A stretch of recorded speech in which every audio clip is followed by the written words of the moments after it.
Hverdagen på studiet er sådan set meget på universitetet. Det er ikke så meget selvstudium på fysik, og det er noget, jeg synes er rigtig fedt. I løbet af dagen er der typisk der er noget undervisning, der kan være en forelæsning, og der kan være noget TØ, som er opgaveregning. Og der kan også være nogle laboratorieøvelser. Og så indimellem så sidder man selvfølgelig og laver afleveringer. Personligt så har jeg siddet meget på universitetet og arbejdet med opgaver og sådan noget, fordi det synes jeg er mere motiverende end at sidde derhjemme. Og det er blandt andet her på biblioteket. Jeg har prøvet at prioritere min tid sådan, at jeg så vidt muligt møder ind kl. 8, måske kl. 9 på nogle dage, og så arbejder jeg indtil kl. 16.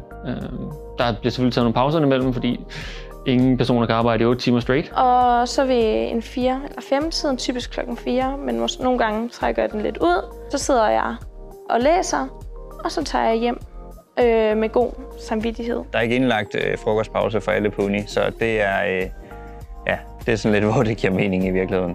Og hvis man er heldig, så er der god mad i kantinen også. Jeg spiser frokost i fysisk kantine op på 7. Der er en fantastisk udsigt ud over Aarhus by. Jeg spiser frokost lidt forskellige steder.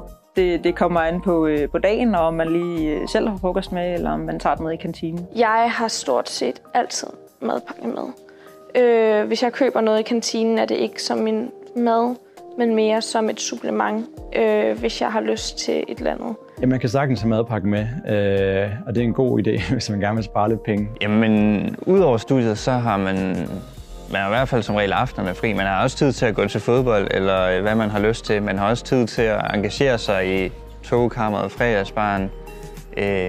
Man har også tid til andre ting, og man har også et liv udover, det er også vigtigt, ellers så kan man hurtigt køre død. Du kan sagtens have et liv uden for universitetet.